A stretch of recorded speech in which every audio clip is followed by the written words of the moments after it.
సంవత్సరం పూర్తి చేసుకున్న సందర్భంగా ప్రజలకు ఇచ్చినటువంటి సంక్షేమ ఫలాలు, అభివృద్ధి ఫలాల మీద పండగ జరుపుతూ ఉంది. ఇది రాష్ట్ర ప్రభుత్వం జరుపుతున్న ప్రజల పండగ.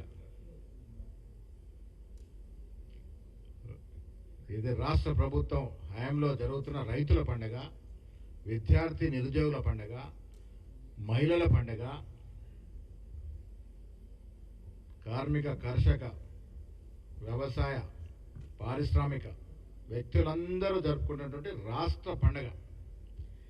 ఈ పండగలో అందరూ పాల్పంచుకోవాలని విజ్ఞప్తి చేస్తూ 10 ఏళ్ల టీఆర్ఎస్ పాలనలో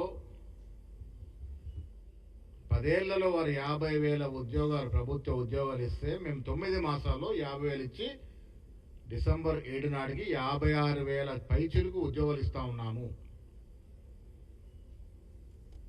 వాళ్ళు 10 ఏళ్లలో ఇచ్చింది మేము సంవత్సరంలో ఇస్తా ఉన్నాం. ఇది గత ప్రభుత్వానికి ఇప్పుడున్న ప్రభుత్వానికి తేడా. ఇది ప్రజలు గమనించాలి. నీళ్ల పేరిట ఏ రకంగా దోపిడీ జరిగింది, నిధులు ఏ రకంగా దుర్వినియోగమైనాయి, నియామకాలు కొందరికే పరిమితమైన సందర్భం. అలాంటి సంఖ్యల ప్రభుత్వం నుంచి గత సంవత్సరం డిసెంబర్ 3న ప్రజాపాలన ఈ రాష్ట్రంలో ఏర్పాటైంది. రేవంత్ రెడ్డి గారు ముఖ్యమంత్రిగా, భట్టి గారు ఉప ముఖ్యమంత్రిగా, సీనియర్ నాయకులు మంత్రులుగా ఈ రాష్ట్రంలో స్వపరిపాలన, ప్రజాపాలన జరుగుతూ ఉంది. నిర్బంధం లేని పరిపాలన జరుగుతూ ఉంది. అన్ని రంగాల్లో, ముఖ్యంగా వ్యవసాయం, విద్య, వైద్యం ప్రామాణికంగా ముఖ్యమంత్రి గారు ప్రయారిటీగా ముందుకు వెళ్తున్న తరుణం. ఆనాడు వైద్య రంగంలో ప్రభుత్వ ఆసుపత్రులను పక్కన పెట్టి ప్రైవేటు ఆసుపత్రులకి పట్టగట్టిన పరిస్థితి నుంచి ఇవాళ మండల కేంద్రం నుంచి రాష్ట్ర స్థాయి వరకు అన్ని ప్రభుత్వ వైద్యశాలల్ని మెరుగుపరుస్తున్న సందర్భం. విద్యారంగంలో 30కి పైగా యంగ్ ఇండియా ఇంటిగ్రేటెడ్ స్కూల్స్ ఇచ్చి కొన్ని వేల కోట్లు దాన్ని ఇచ్చిన సందర్భం. 20 ఏళ్ల చరిత్రలో ఎప్పుడు లేని విధంగా మెస్ ఛార్జీలు, కాస్మెటిక్ ఛార్జీలు 40% పెంచినటువంటి సందర్భం. ఇలా చెబుతూ పోతే అన్ని రంగాల్లో కాంగ్రెస్ మార్కు పాలన ఇవాళ ఈ రాష్ట్రంలో పోయిన ప్రభుత్వానికి ఈ ప్రభుత్వానికి తేడా చూపగలిగాం. అందుకే ఈ పండుగ జరుపుకుంటా ఉన్నాం. ప్రజలందరూ సంతోషాలతో ఉన్నారు కాబట్టి ఈ పండుగ జరుపుతా ఉన్నాం. ఈ పండుగలో అందరూ పాల్గొనాలని నిన్న ముఖ్యమంత్రి పిలిపించినట్టుగా ఫామ్ హౌస్కే పరిమితమైనటువంటి ప్రతిపక్ష నాయకులు కూడా డిసెంబర్ 9న జరిగే పండుగలో పాల్గొనే కాకుండా తెలుగు తల్లి విగ్రహావిష్కరణ కూడా రావాల్సిందిగా ముఖ్యమంత్రి అయితే కోరినారో మేము కూడా పార్టీ పరంగా మిమ్మల్ని ఆహ్వానిస్తా ఉన్నాము. ఇది ప్రజల పండుగ. ఇందాక స్టేట్మెంట్ చూశాను, కేటీఆర్ గారి అహంకారపూరితంగా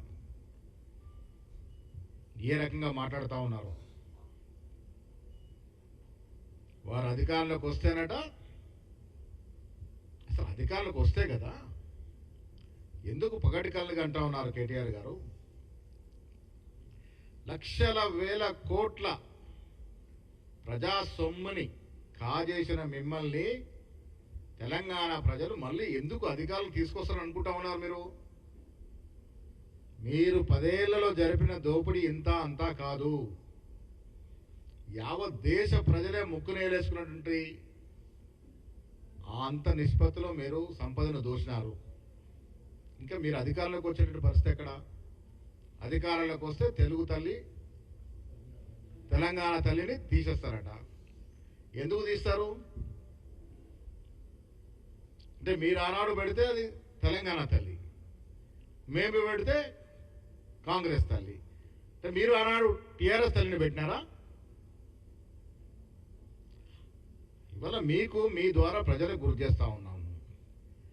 ఇవాళ రేవంత్ రెడ్డి గారు దృఢ సంకల్పంతో తలపెట్టిన తెలంగాణ తల్లి విగ్రహం అచ్చు తెలంగాణ సంస్కృతిని, తెలంగాణ కట్టుబాటుని ప్రతిబింబించే విధంగా ఉంటుంది. ఆనాడు మీరు పెట్టిన తల్లి, తెలంగాణ తల్లి ఒక దొరసాన్ని తలపించే విధంగా ఉండే. దొరలు దొరసాన్ల పాలన వద్దనే కదా మాకు అధికారం కట్టబెట్టినారు.